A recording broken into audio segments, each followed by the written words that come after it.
olwaleero abakakiiko k'ebyokulonda mu Nuupu lwe katandise okusunsula abaagala okukwatira ekibiina kino bbendera ku bifo eby'enjawulo mu gavumenti ez'ebitundu. Bano amakanda bagasimbye ku Social Center e Bwala. Okusunsula kuno kwa disitulikiti 10 ezikola ebbendobendo lya Masaka okuli Lwengo, Kyotera, Rakai, Kalungu, Bukomansimbi, Ssembabule, Lyantonde, Kalangala ne Masaka. Kamisona avunaanyizibwa ku by'okulonda mu Buganda, John Mary Ssebuufu ategeezezza nga Masaka bwe bagisuubiramu abakulembeze abalungi olw'ensonga nti ekibiina ki Nuupu wekisinze obuwagizi. Ekisookera ddala National Unity Platform amaanyi gaayo mu Uganda yonna gatandikira eno mu Buddu. Ssebuufu agamba nti omukisa bakuguwa abo bokka be balabamu omuzinzi abanaasobola okubatuusa ku buwanguzi. Okulaba nti tusunsulamu abakulembeze ab'ensonga.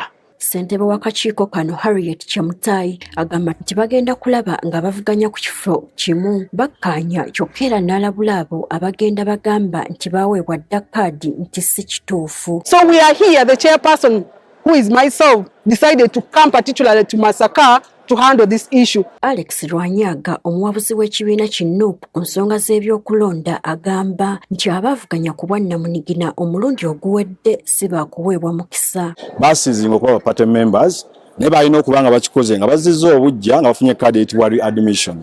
Bajja mu disqualifying nga singa member w'ekibiina omu amutwala mu kkooti batwala mu kkooti. Abamu ku beesowoddeyo okukiika nga bassentebe ba zi division batubuulidde nga bwe balina obusobozi obw'okukulembera nga bino babyoleka ku bye bakoledde abantu. Simbadde nkuba winter nga nsoma ate ne ku ground mbadde ntambulira ddala nga kitundu division yaffe emiruka gyonna 11 n'ekirala n'ebyalo 83 nga mbiyitamu. Ekibiina kyange kikkiriza mu nkyukakyuka si tekigamba muntu kubeerawo lubeerera bonna abaliwo nze atavuganyako ate nze asize okukulaakulanya ekitundu kyange. Nga ndi mwetegefu okuweereza abantu bange ku mutendera guno ogwa wansi ogwa Butenga Town Council kulaba nga abantu bange babaako embeera emu gye bavamu okudda ku ndala. Kakati njagadde okwongerako ku bukulembeze bwange okwongera eddaala ku ebyo obukulembeze bwenkoze nyongera okukolera eggombola yaffe.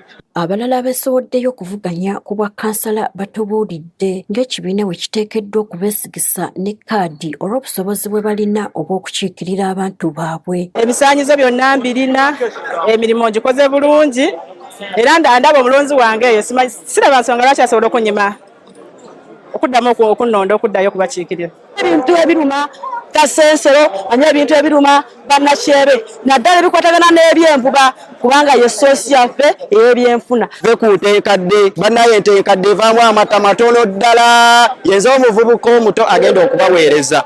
Okusinziira enziramu y'ebibuuzo nga bwe mbizzeemu suubira bonna ngenda bakirako era nze muwanguzi.